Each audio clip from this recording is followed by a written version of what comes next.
And then this is funny because this is my next slide that says speed and timing is actually not your problem.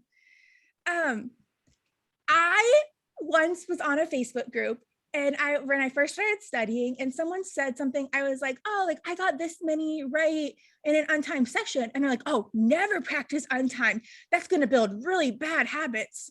And then for 3 months, I studied only doing timed work, and that destroyed me.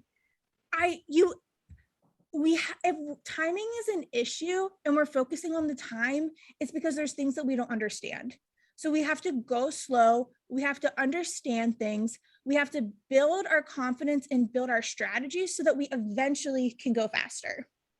And whenever we put the time on, that pressure just paralyzes us and we don't actually learn.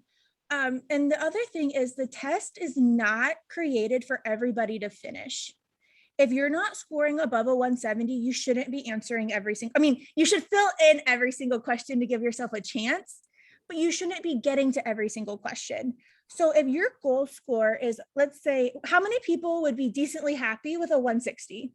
You're like, a 160 on my first test, you're like, I would like that. Like, that's like, I think a 160 is a great goal score for people. I want everybody to think about this. How many questions do you think you have to get right per section to get a 160? Does anybody know? 10 comes in with the win. 18. Okay, so 18 questions. So that a lot of people can score 160 only doing 3 logic games, doing 3 reading comp passages, and getting to about 18, 19 LR questions and doing them accurately. And because then you're getting the 18. So let's say you get 16 out of 18, you guess on the rest, you can pull out 2.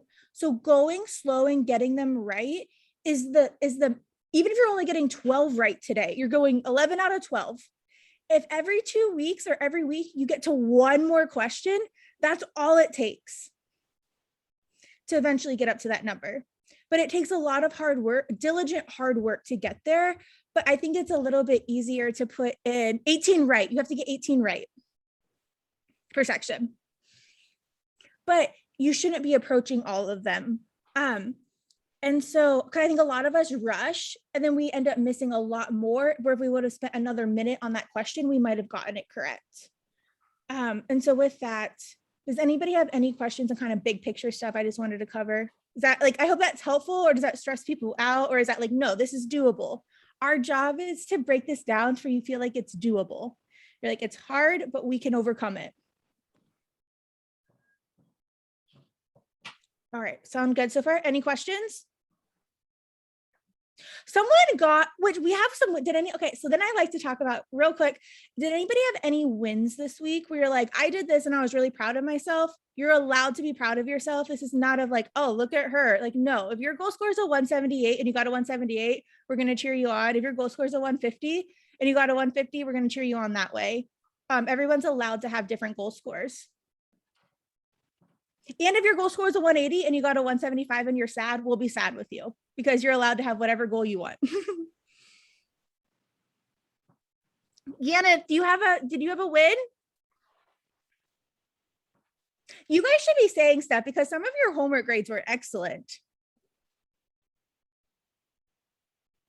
Yana?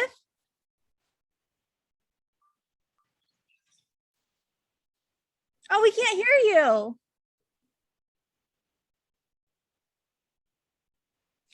Can anybody hear Yeneth? Are you connected to a microphone?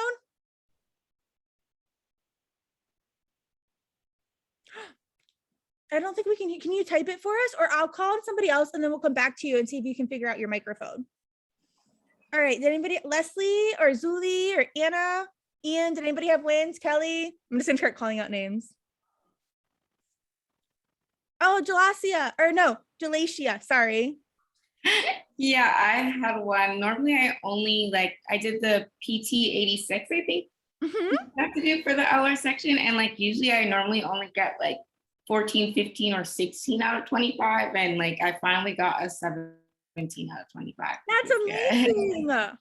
Congratulations. All right, Lindsay, what was your win this week? She's like, I studied. I realized I started to like just slow down the homework and focusing on each question. I realized if I would do that, I'd get more answers right versus just trying to rush through and get them all done. Preach.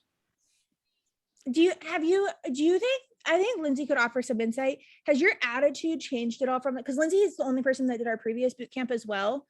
I think you really embraced the first boot camp, but I think your studying has even changed since then too. What has changed, and like what do you wish you would have embraced earlier? Is that Being wrong. okay, tell us about that. I definitely, after the first boot camp, I take like more practice sections now versus just like trying to just do random questions. I use LSAT Demon to study.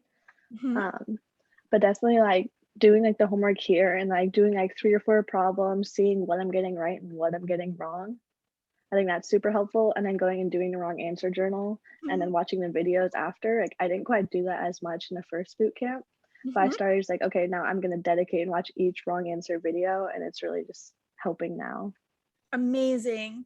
The reason I want to point that out is, for how many people feel a little bit overwhelmed with the amount of homework? Like, you're allowed to raise your hand.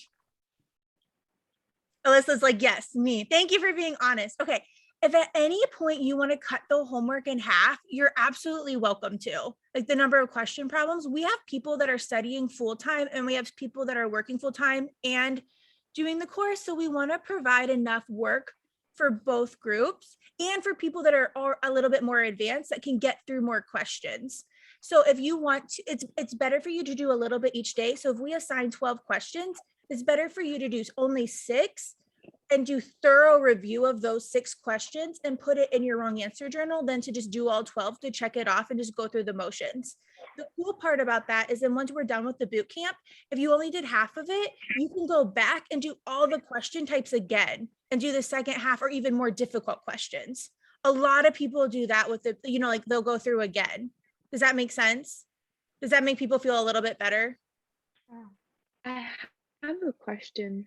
Yes, Lily. Are we okay to go back to the week 1 homework if we didn't get to all of it, to like do it this week? Yes, you can do it.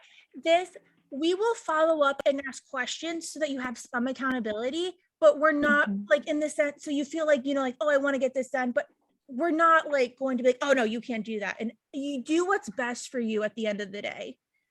Okay.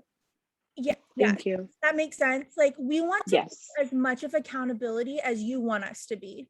Like because some people have reached out and say, hey, I have this going on. We're not going to be like, oh, where was this at? But if you're someone who're like, no, Nicole, like, get on me when I don't do my homework. Like, and you're like, hey, and you can even respond, hey, I appreciate you getting on me because I told you to, but this week this happened. We're going to be reasonable. Like, it's not, okay. Does that make sense? I don't want to. Yeah. We want to be we want to be the support that you want us to be, truly. Okay. Thank you. I appreciate that. Yeah. And weeks are different, right? Like life happens. This is a marathon, not a sprint.